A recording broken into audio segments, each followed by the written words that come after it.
Você acredita que Deus é bom? Em todo tempo, Ele é bom. Até no momento que nós achamos que estamos sendo exortados por Deus, na verdade são ajustes para as bênçãos que virão. Ele é bom. Eu tenho sido transformado completamente nesses últimos dias. Deus tem mudado meu coração. Eu me sinto vivendo uma metamorfose. Sabe, todo profeta,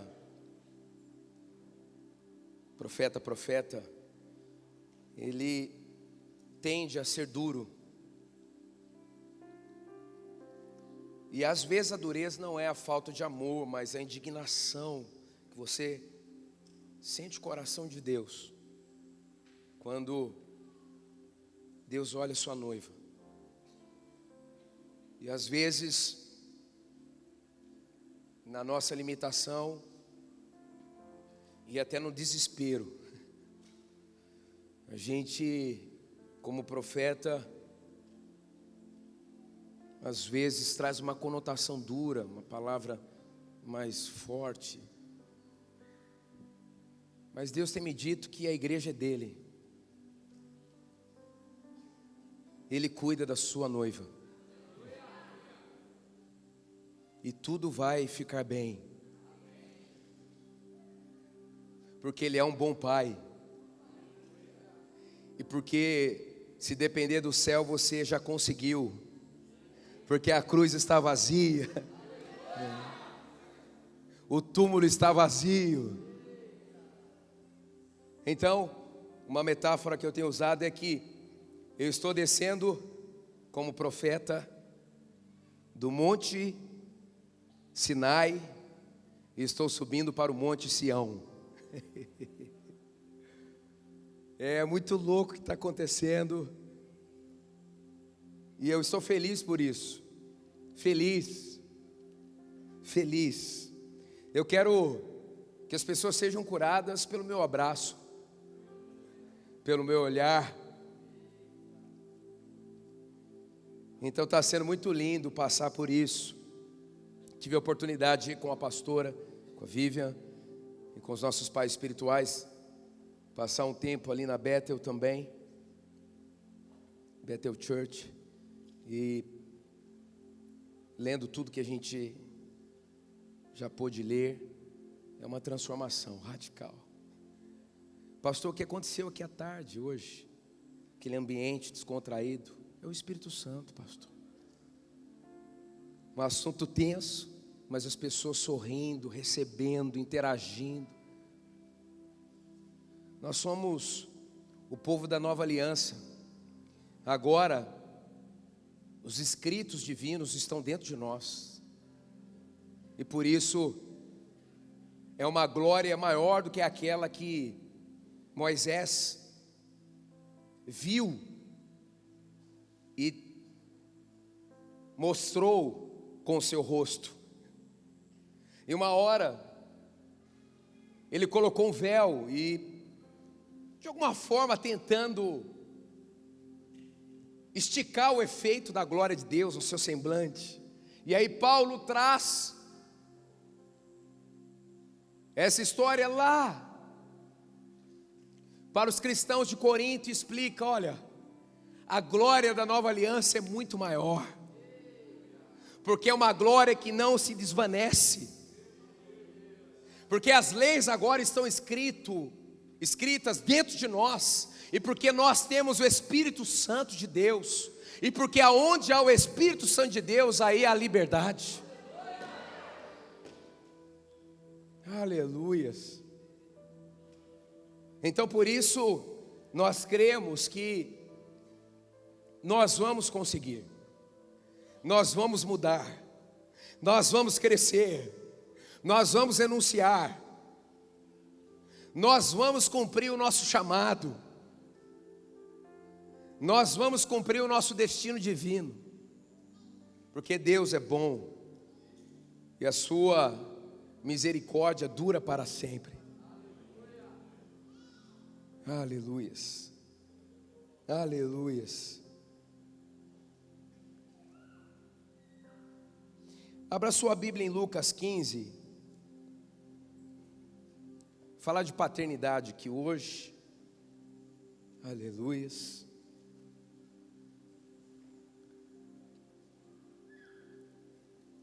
Vamos falar de maternidade e irmandade, tudo ao mesmo tempo.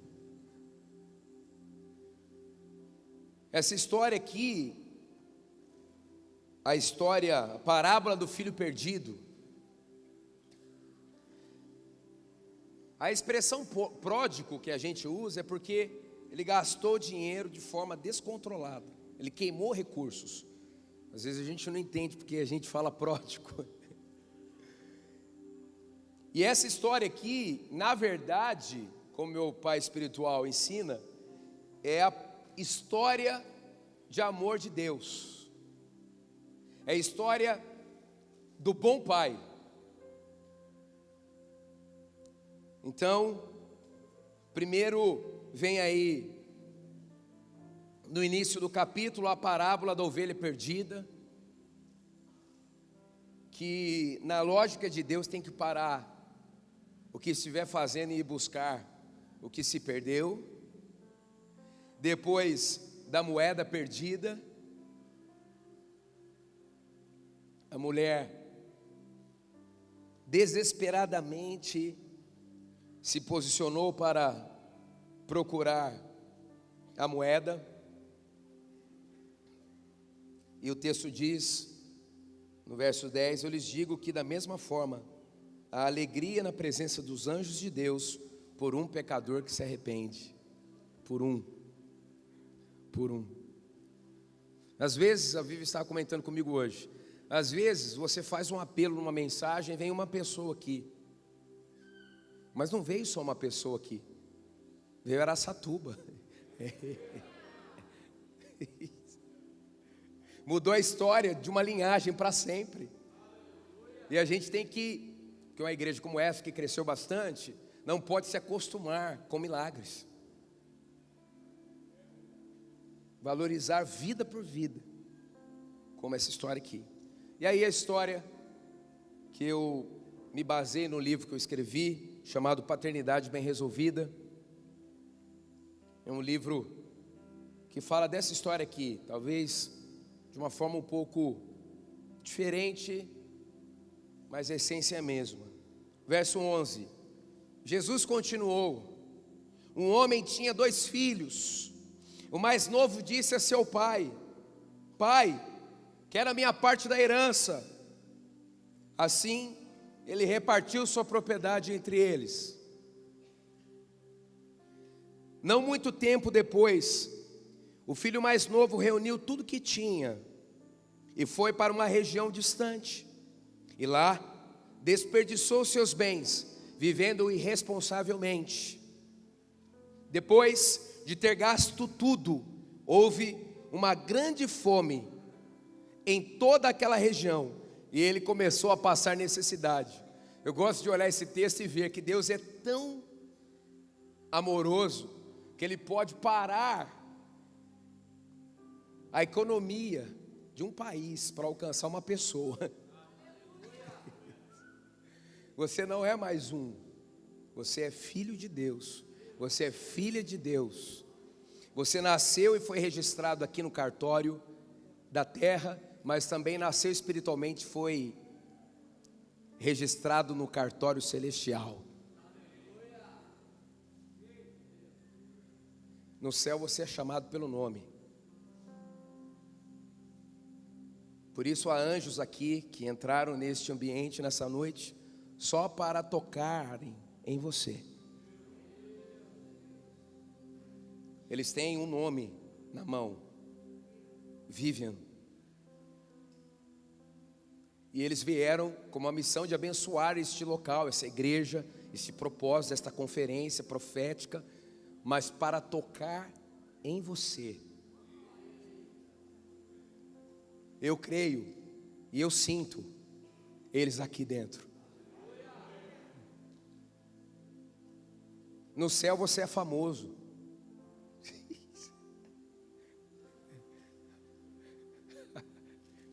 No céu você já deu certo.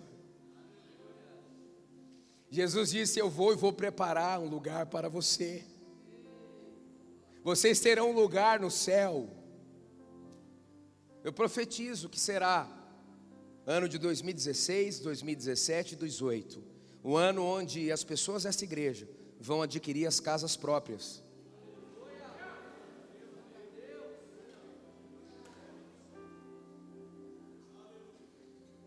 E alguns aqui vão ter super casas,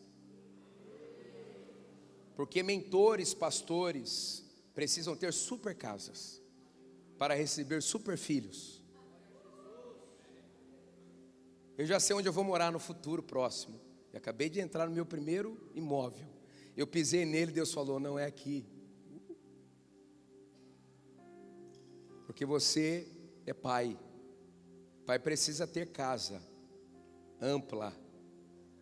A sua casa, meu filho, terá um lugar todo independente para a sua família viver normalmente. Entrada e saída independente. Porque a outra parte será para os meus filhos, seus filhos. Dia e noite eles chegarão para sentar na mesa, para receberem pão e serem ministrados. Então, se você tem um chamado para cuidar de pessoas, a sua casa mais ampla está chegando. Para você receber confortavelmente a sua célula. Aleluia. Acabou a célula um pouco mais tarde, a gente não consegue controlar o Espírito Santo. Às vezes acontece, não é para acontecer sempre, mas às vezes acontece. Não vai atrapalhar em nada a rotina da sua família. Fecha as portas, e fica um outro ambiente. Ô Espírito Santo, eu estou vendo a casa. Deus pode parar o relógio do universo para te atrair. Todo mundo passou necessidade por causa desse cara, naquela região. Porque a gente não é mais um, nós somos a menina dos olhos de Deus.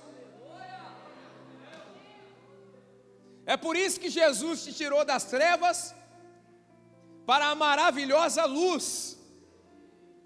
E é por isso que Jesus ensinou: meus filhos, brilhem,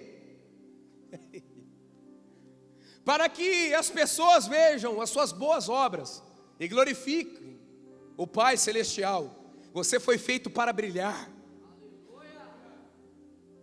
A pessoa mais excepcional aqui dentro é ainda um pedaço do destino que Deus separou para ela. Você não deve orar para o seu filho ser mais um. Você deve orar para o seu filho brilhar. Brilhar. E há pessoas que dizem assim, a gente tem aprendido isso também, aprendido. Ó, cuidado para não roubar a glória de Deus. É possível? Deus é muito bem resolvido. Você pode brilhar e o Espírito Santo vai te ajudar sempre a dar toda a glória para Ele. E a sua grandeza não vai ofuscar o seu Deus. Você é o maior marketing de Deus na terra.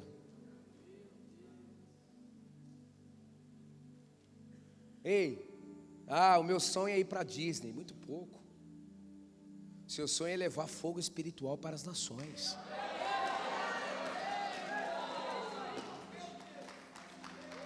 Tira o seu passaporte, aprenda o idioma e vá para as nações brilhar.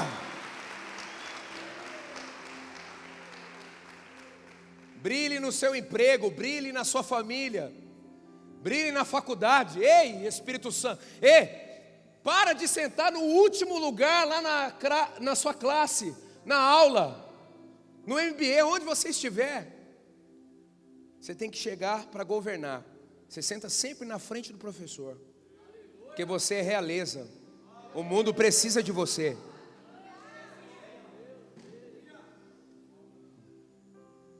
Sem medo. Fui fazer um MBA em gestão de pessoas na FGV. E aí eles usam carômetro. Todo professor sabia que tinha um pastor. Aliás, 2, encontrei com outro na sala. Arrebentaram a gente, perseguiram a gente. Todo o curso, os caras falavam palavrão olhando para a gente. Um dia chegou um professor, o cara humilhou. Os caras falaram, que isso? Arrebentou. Brincou também com crente e tal. E ele chegou perto de mim, falou no meu ouvido, fica frio que eu sou crente também. No outro encontro, todo mundo disputando para sentar nos primeiros lugares para ouvi-lo. Ele vai fazer o fechamento da matéria dele. Ele termina rápido a aula e diz, vocês têm mais 10 minutos? O que as pessoas disseram? Sim. Ele contou que um dia, ele, nessa loucura de dar aula, fazer consultoria, ele não conseguia dar atenção para a família. E aí ele conjugou um final de semana só para ficar bem. Ele foi dar uma palestra num hotel, instância, e colocou a família num outro lugar próximo, só para dizer, ó, eu levei vocês junto. A menininha dele tomou um leite de um animal e houve uma contaminação. Em poucas horas os seus rins pararam. Ele estava num lugar onde não tinha como nem chegar a helicóptero. E ele diz que depois de tentar tudo, humanamente falando, nessa época ele começou a falar, eu estava muito distante de Deus, porque eu não fui feito para viver distante de Deus. E a classe olhando, porque aliás ninguém foi feito para ficar distante de Deus. Eu deixei os médicos, minha esposa, minha filha desfalecendo, e disse assim para Deus, Deus, se eu pudesse estar na sala onde os meus diplomas estão, e os meus troféus, eu iria rasgá-los e queimá-los, para dizer para o Senhor, que a sua presença na minha vida, e a sua vontade, é o mais importante. Contando isso para a classe.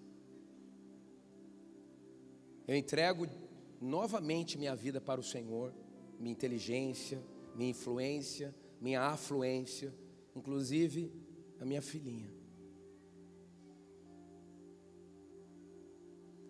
E ficou horas falando com Deus, e de manhã ele foi ver como a sua filha estava, e o médico disse,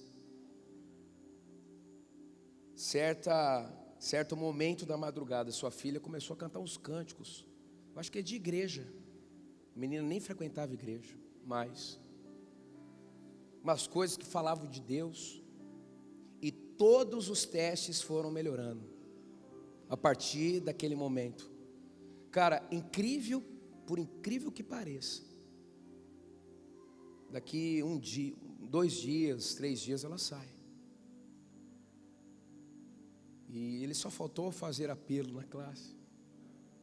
E os caras levantaram e começaram a aplaudir. E ele deu uma olhadinha para mim, piscou.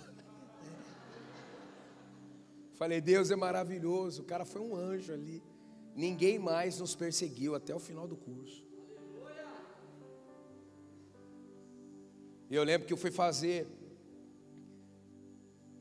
o trabalho de conclusão de curso, e uma consultora da Você S.A. foi me orientar, e ela entendeu a nossa igreja em 10 minutos. Sua igreja é assim, é uma matriz e tal. Uau, isso é possível em igreja? Nós podemos falar, eu e meu amigo de Jesus, para ela, porque a igreja revela a grandeza de Deus. Então Deus pode fazer o sol parar, como já fez, para tocar em um povo, uma pessoa. E o texto diz que isto aconteceu. E o 15, verso 15: por isso foi empregar-se com um dos cidadãos daquela região, que o mandou para o seu campo a fim de cuidar de porcos. Ele desejava encher o estômago com as vagens que os porcos comiam, mas ninguém lhe dava nada. Caindo em si, ele disse: quantos empregados de meu pai têm comida de sobra, e eu aqui morrendo de fome?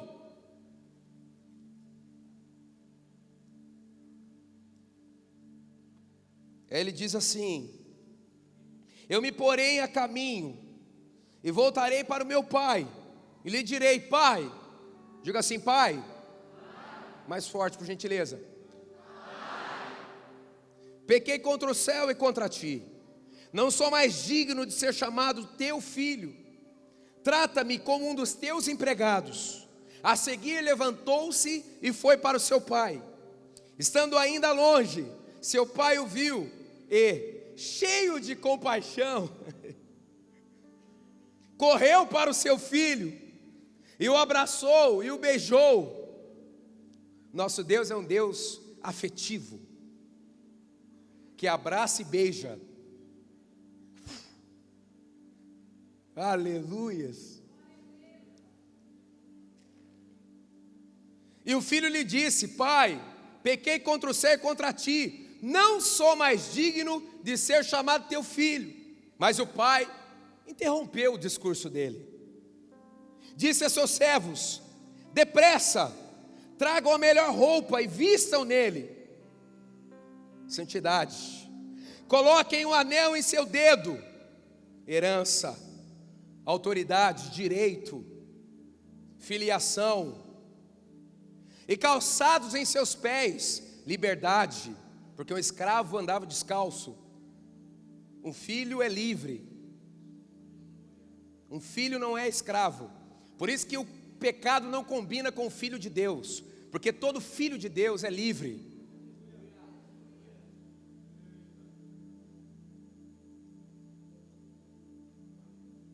Tragam o novilho gordo, já prefigurando o sacrifício de Jesus, Cordeiro de Deus que tira o pecado do mundo, mas também prefigurando que o nosso Deus é um Deus de festa.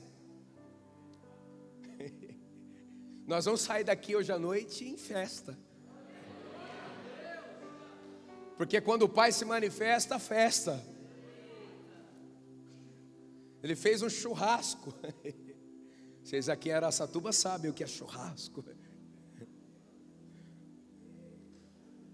Toda essa região sabe o que é churrasco. E aí, continua: matem o novilho gordo, vamos fazer uma festa e alegrar-nos, pois este meu filho estava morto e voltou à vida, estava perdido e foi achado, e começaram a festejar o seu regresso. Enquanto isso, enquanto isso, o filho mais velho estava no campo. No contexto da época, quem tinha que ir imediatamente recepcionar o mais novo seria o mais velho. É por isso que eu não desisto de orar pelos primogênitos, para que eles assumam a sua função.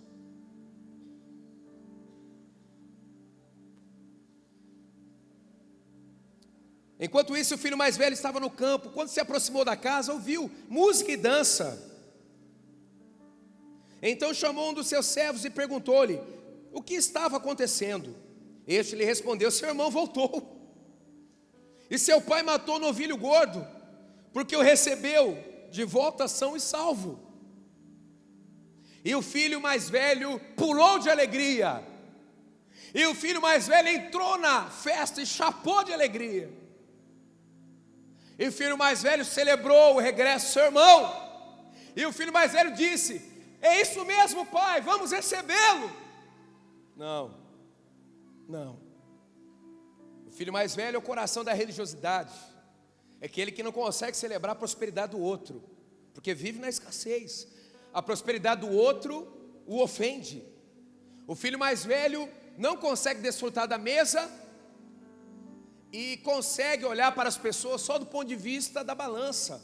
Esse merece, esse não merece. E daí por diante. O filho mais velho encheu-se de ira, não quis entrar. Meu Deus! Então seu pai saiu e insistiu com ele, mas ele respondeu ao seu pai. Olha só que forte essa expressão. Pensa em Deus agora. Então o seu pai saiu e insistiu com ele. Olha, todos esses anos tenho trabalhado como um escravo ao teu serviço e nunca desobedeci às tuas ordens. Trabalhado como? Mas tu nunca me deste um cabrito para festejar com os meus amigos. Mas quando volta para casa, esse teu filho, agora aqui o religioso, olha, ele sempre aumenta as coisas, que esbanjou os teus bens com as prostitutas. O texto fala que ele desperdiçou os bens, não fala nada de prostituta. O religioso, o coração gelado, tende a ter uma mente podre, ser malicioso, exagerar as coisas.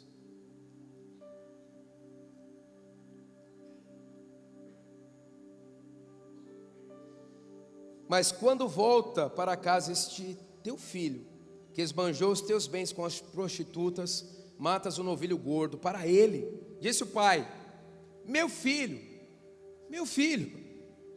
você está sempre comigo, e tudo que eu tenho é seu, é seu, é seu.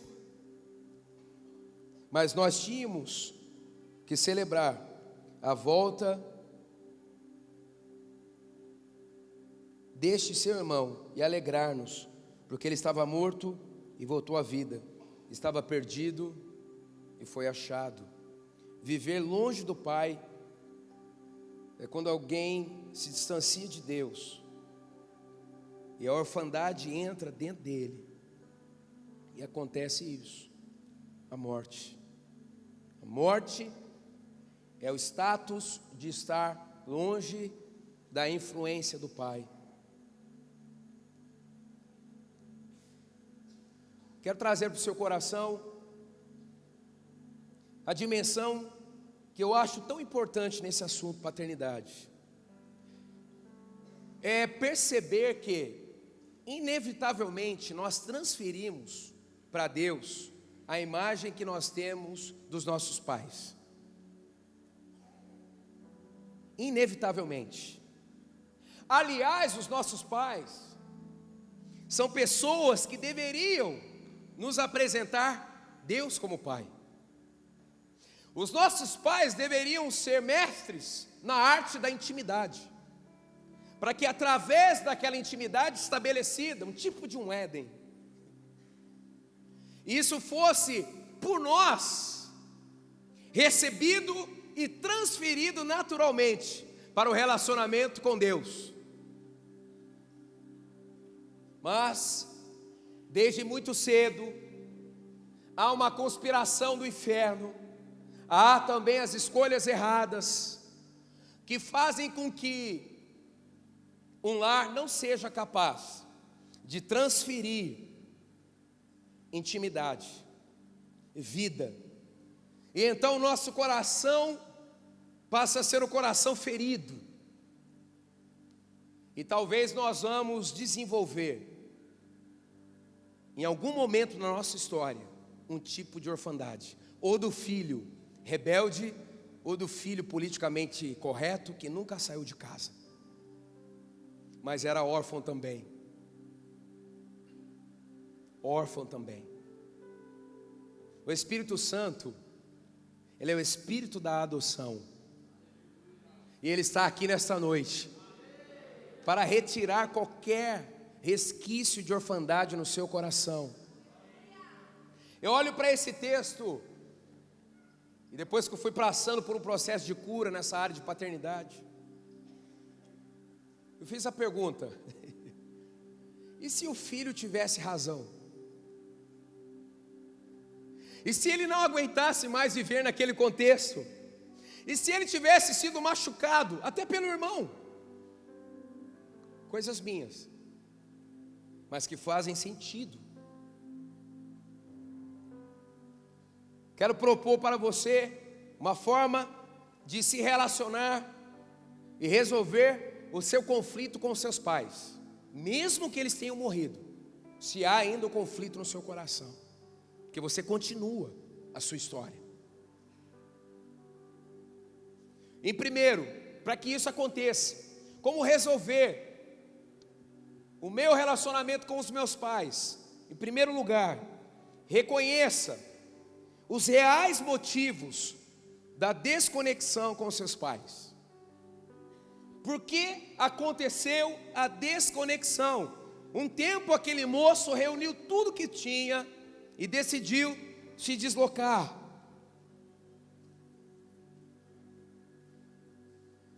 Nós recebemos um estímulo do nosso pai, nós recebemos um estímulo da nossa mãe e dos nossos irmãos. Eles são pessoas que marcam a nossa história, independente se eles são heróis ou vilões. Nós somos pessoas influenciadas por eles. Não há como uma criança crescer saudavelmente só com a influência de uma mãe. Tem que ter uma influência masculina ali naquela história, de um tio, de um, sei lá, um padrasto, alguém, um avô. Não há como uma criança crescer saudável sem a influência de uma mãe ou de uma mulher que representa a maternidade, a sensibilidade, a conectividade. Então, você precisa checar o seu coração quando houve a desconexão, quando o seu coração se deslocou do coração dos seus pais. É ruim voltar nessa história? É, mas depende de como você vai voltar. Voltar com a expectativa de nunca mais estar lá preso, se for o caso. Como eu disse ontem rapidamente, mais ou menos com 6, 7 anos de idade fui abusado sexualmente. E então, a primeira rachadura no vidro da intimidade aconteceu. Um abusado sexualmente pequeno, uma criança, absorve um princípio, nem sempre, mas algumas vezes, frequentemente, de que confiar em pessoas próximas é perigoso.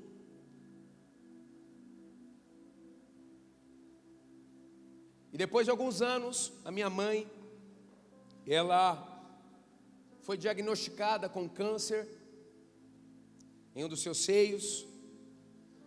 E naquele contexto ainda, câncer era uma palavra muito ruim ao extremo.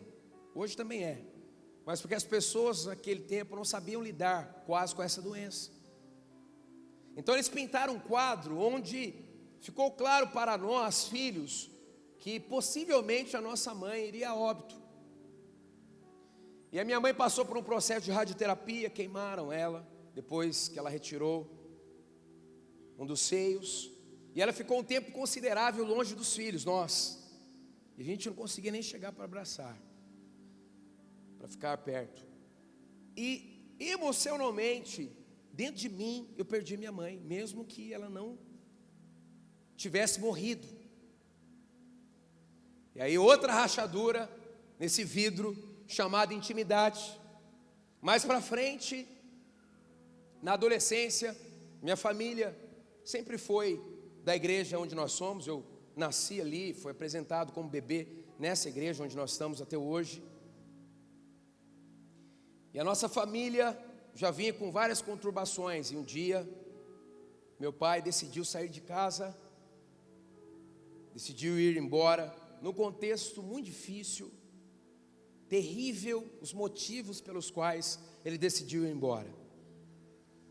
Uma história surreal, impactou a nossa igreja na época. Nós ficamos com um sentimento de vergonha muito grande. E eu decidi cuidar da pessoa mais frágil. vou cuidar da minha mãe. E a minha mãe desenvolveu uma depressão profunda. Ela luta contra isso até hoje. E eu fiquei focado na minha mãe. E as pessoas perguntavam: e o seu pai, cara? Deixa ele para lá, ele vai conseguir se cuidar. E eu cheguei no nível da indiferença completa em relação ao meu pai. E isso foi uma rachadura, e na minha opinião, quebrou completamente este vidro, este valor na minha vida chamado intimidade. E no seu caso, quando aconteceu a desconexão se houve com os seus pais, com a sua família, quais são os motivos? Coloquei os meus aqui rapidamente, e os seus? A Vivian tem uma história, filha única, perdeu a mãe com 14 anos, e o pai tinha um jeito dele, não era tão próximo assim, com o coração, com a Vivian, e ela sofreu muito, e também teve que lutar contra o espírito de orfandade.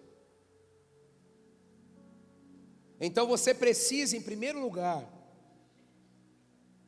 reconhecer os motivos da desconexão com seus pais.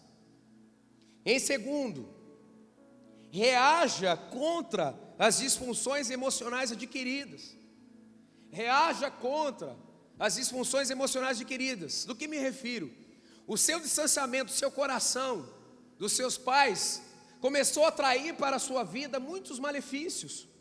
Esse moço primeiro disse: pai, eu quero minha parte da herança. Depois, geograficamente, ele saiu de perto do pai, e ele passou a viver dissolutamente, irresponsavelmente, ou seja, ele começou a adquirir patologias, porque estava longe da presença dos seus pais. E é assim que acontece com a gente. Mesmo estando dentro de casa, eu atendo tantas pessoas nessa perspectiva, e agora, depois do livro, as pessoas mandam mensagens contando suas histórias, e são histórias diversas, e é muito interessante que uma hora a pessoa para de tratar das suas feridas, naquela autocomiseração, e começam a dizer: eu não vou continuar assim, e aí elas começam a perceber que o distanciamento dos pais desenvolveu nelas tantas doenças, disfunções sexuais, doenças emocionais, a rejeição, a autoestima baixa, ou se escondendo atrás do orgulho, medo, a religiosidade, o esfriamento espiritual, tantas coisas, compulsões. Eu tenho um quadrozinho que eu vou passar rapidamente aqui. Olha só como os pais afetam os filhos. Quando os pais são inexistentes, os filhos podem desenvolver um sentido de serem solitários. Quando os pais são separados, os filhos podem serem pegos pela fragilidade, a lacuna de gênero. A influência só de um gênero traz lacuna. Quando os pais são rígidos, os filhos muitas vezes se tornam insensíveis. Quando os pais são isolados, os filhos se tornam superficiais. Quando os pais são superprotetores, muitas vezes os filhos se tornam medrosos.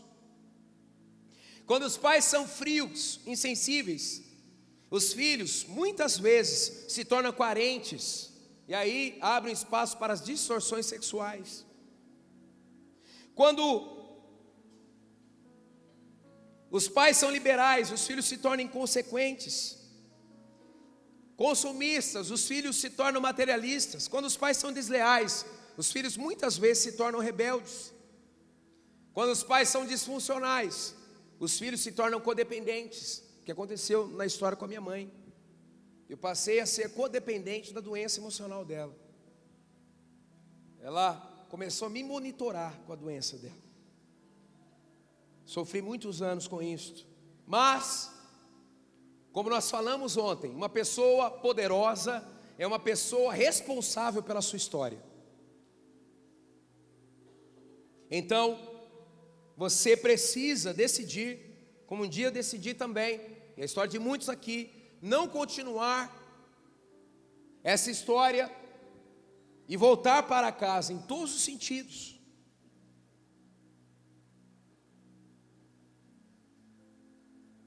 A minha responsabilidade começa na reação que fizeram comigo. O pastor Cote, que é um homem que eu admiro muito, ele escreveu o seguinte: 70%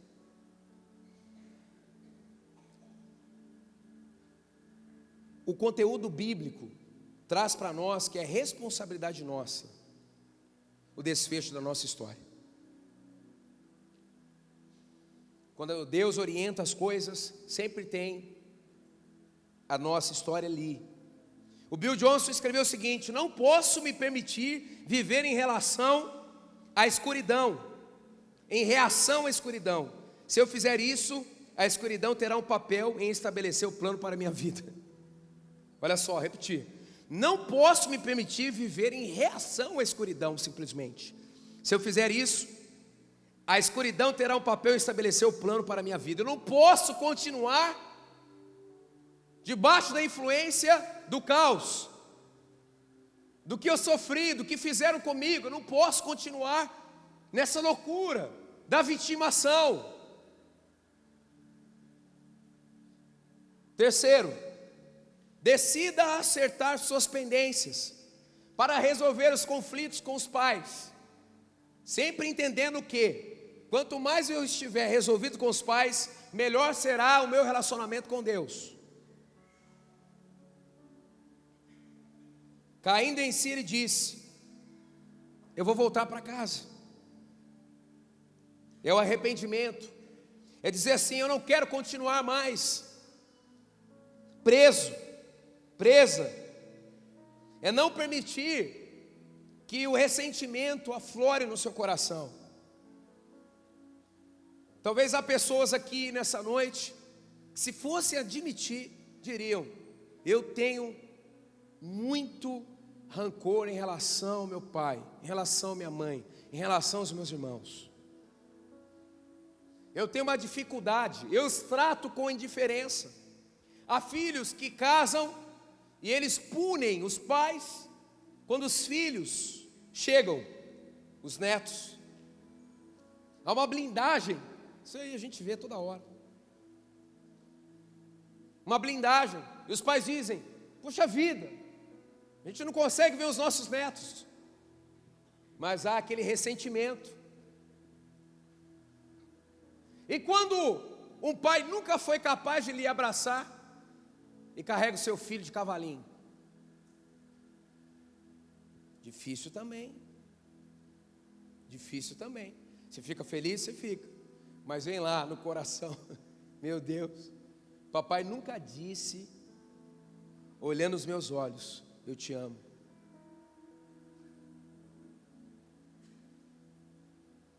Tem que passar e entregar o ressentimento, a indiferença, o mecanismo de retaliação e até o ódio. Eu tive que ir atrás do meu pai.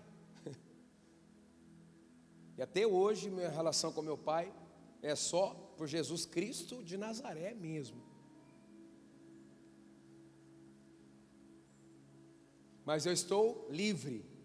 Passei por um processo de cura interior, libertação. Comigo o negócio foi feio. Eu achava que a história, a loucura que aconteceu na minha casa, eu tinha administrado aquilo. Mas eu me escondi atrás da postura do filho mais velho. E eu transferi para Deus e comecei a viver aqui na terra uma religiosidade estéril, mesmo sendo pastor já. Mesmo sendo pastor já. Eu lembro que eu passei por um processo de cura. E eu não gritava não de dor, eu urrava. Foi muito marcante. Eu consegui liberar o meu pai. Você precisa liberar o seu pai, sua mãe, seus irmãos. Olha só, eu entendi. É por isso que muitas vezes a inconstância espiritual chega na nossa vida. Você quer lutar e dizer assim: não, eu quero ser na segunda-feira o que eu sou no domingo. Eu quero ser na quinta, o que eu sou na minha célula na quarta. Porque sem constância. Porque tem hora que eu estou abraçando a Deus, tem hora que eu viro as costas. Pode ser que a causa raiz seja uma desconexão com seus pais, que não fora tratada adequadamente.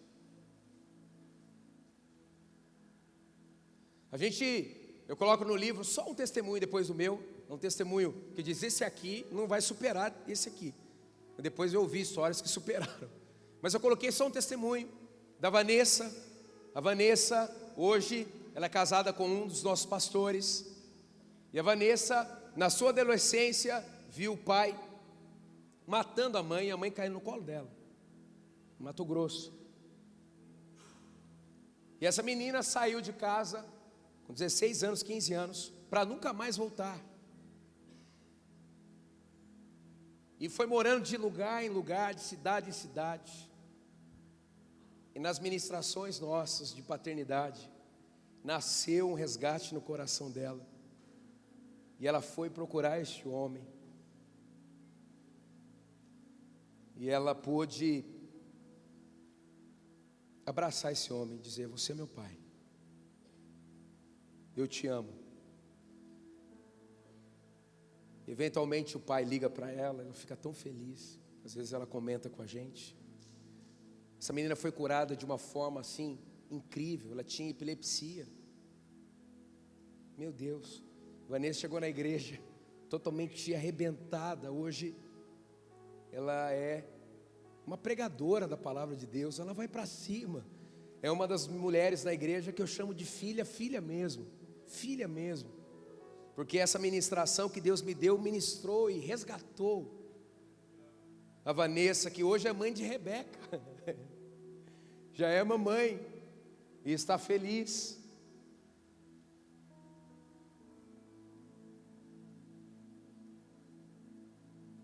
E em quarto e último, recomece o seu relacionamento com os seus pais. Você vai buscar resolver a situação, aí você vai recomeçar esse processo. E você vai celebrar as pequenas conquistas. É um abraço, é passar para visitar, é um telefonema, é uma mensagem. A inclusão vai acontecendo aos poucos, mas você vai celebrar cada pequeno avanço, porque vai mudar muita coisa na sua vida. Uma moça disse para mim: pastor, eu vou encontrar meu pai. Isso é um movimento hoje na nossa igreja. Isso é um movimento, um negócio lindo. Ela leu o livro e falou: pastor, está lá no livro, encontre seu pai, se ele sumiu, nada disso. Ela falou: vou encontrar meu pai. Pastor, eu estou pagando para minha mãe ficar 3 meses no Nordeste para ser a minha agente. Ela vai ter que encontrar meu pai. E não é que a mamãe dela encontrou o pai dela? Ela veio e me mostrou a foto. E ela abraçou o pai e pediu para o pai se ela podia ter o nome dele, o sobrenome dele. E o pai disse sim, claro. E depois a história concluída, ela veio, escreveu um testemunho enorme com a fotinho dela abraçando o pai. Pra você ter uma ideia como esse assunto é importante na nossa igreja, o pastor Carlito disse: cara, você vai ter que repartir sua história com a igreja. E é muito interessante porque o pastor Carlito é órfão. Ele perdeu o pai dele com 8 meses de vida. O pai dele foi atropelado. Foi cuidado pela mãe, pelos irmãos. E como Deus faz, pastor, eu tenho sentido isto e visto. Deus transforma um órfão curado em pai de multidão.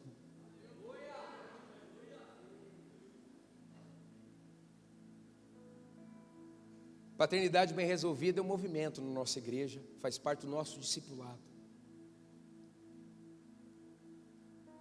A seguir levantou-se e foi para o seu pai. Tudo passou a ser diferente. O espírito órfão vai se levantar em rebelião, o que saiu, ou estabelecer uma religião, o que nunca saiu. A segunda parte dessa ministração tem no livro, é a parte que eu mais gosto, aliás, que é como você desenvolver a sua filiação com Deus Pai. Muitas pessoas dizem assim: pastor, eu não consigo passar da metade. Não, filho, você precisa passar da metade, porque a primeira parte é a cura e a libertação. A segunda parte é o nosso destino, porque o céu não é simplesmente um lugar que nós vamos desfrutar do futuro, no futuro. O céu, a paternidade de Deus, tem a ver com a nossa origem. Como a orfandade tem rondado você? É impressionante como Deus é. Há muito tempo eu venho cuidando da minha mãe, e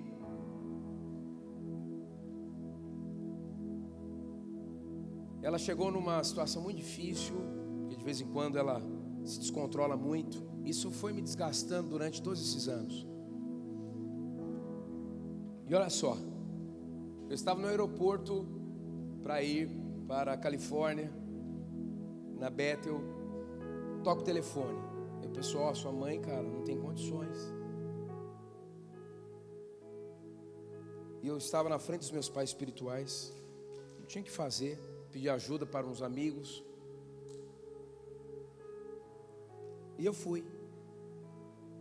Em um dos dias, olha como são as coisas, na adoração, ali na Bethel, eu com mais 800 pastores, ministros, do mundo inteiro.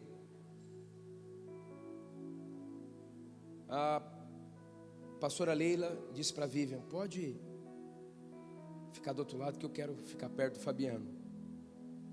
E quando ela tocou em mim, eu já comecei a ser ministrado de uma coisa que eu não percebia, que eu já estava há muito tempo adoecido, a minha visão de maternidade.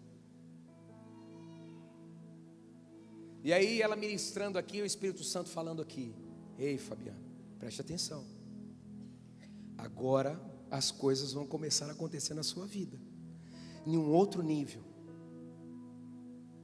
Por quê? Porque a nossa mãe representa o Espírito Santo. Ela é a parte sensível da casa.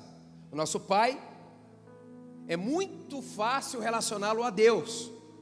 A nossa mãe é a geradora, o Espírito Santo é o gerador.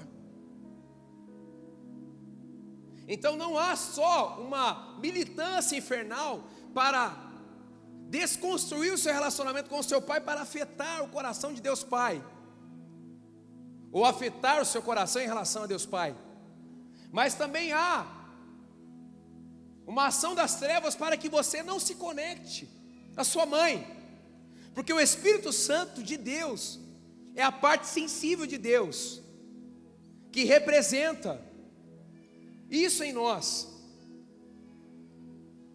Então, enquanto ela orava, Deus me falava: você já me conhece. Eu com 16 anos li um livro fininho, chamado Batismo do Espírito Santo. Minha igreja ortodoxa blindada, essa mesma igreja que foi mudando. Esperei todo mundo dormir em casa, li o livro, falei: é isso aqui que eu quero. Meu Deus, que é isso? Eu não conheço o Espírito Santo não, aleluia e tal. Me ajoelhei, eu lembro até hoje, disse assim: não sei se é batismo, se é plenitude, se é ser cheio. Olha, batista mesmo. Mas eu não te conheço, Espírito Santo. Eu preciso te conhecer. Eu fiquei umas 3 horas pulando dentro do apartamento, falando em línguas, desesperado. E eu pulava e dizia: se eles me olharem assim, vão me internar, vão achar que eu sou louco. E eu não conseguia. Louco. Fui dormir, acordei no outro dia, abri os meus olhos. Nunca mais eu fui o mesmo. Nunca mais eu fui o mesmo. Sofri muito ainda. Teve muitas histórias. Fui perseguido, inclusive, na igreja. Fui mandado embora da igreja. Eu e mais alguns jovens na época que foram queimados pelo Espírito Santo simultaneamente, cada um no seu lugar. E nós nos encontramos e aquilo virou o quê? Um fogo ainda maior. Eu lembro que um dia pastor esse grupo, e aí nós começamos a orar juntos e tal. Aí os pentecostais começaram a vir. Não, cara, não pode ter um fogo tão grande desse no meio dos batistas. E uma profetisa disse: desse grupo aqui saem 21 pastores. Até hoje eu contei 18, inclusive nós dois. É o Espírito Santo que separa, né, para o ministério. Estavam cheios, e aí separem Barnabé, separem. Então, quando ela estava ministrando esses dias, nessa experiência que eu estou contando, em outra igreja, outro idioma, minha mãe espiritual ministrando, o Espírito Santo disse: é por isso que você não consegue ser conectado com ela, como você é com o Calito. Porque o pastor, se ele entrar lá, o pastor Calito, eu já sei como é que ele está, só da roupa que ele está, tem uma conexão. E aí o Espírito Santo me disse: você me conhece desde os 16 anos de idade, mas você estava bloqueado para um novo nível de conhecimento, em função das suas frustrações e tristezas em relação à sua mãe. E se prepare, porque a partir de hoje eu te conecto à sua mãe espiritual. Eu libero o seu coração dessa tristeza profunda que você tem em relação à sua mãe, para viver um novo nível de intimidade comigo. E mudou muita coisa. São dias só. Mudou muita coisa. Muita coisa. Deixa eu te dizer uma coisa. O Espírito Santo é mais do que já experimentamos. Ele é muito mais. Ele é muito mais. Ele é muito mais. E eu creio que Deus vai trazer essa experiência refinada para você com o Espírito Santo.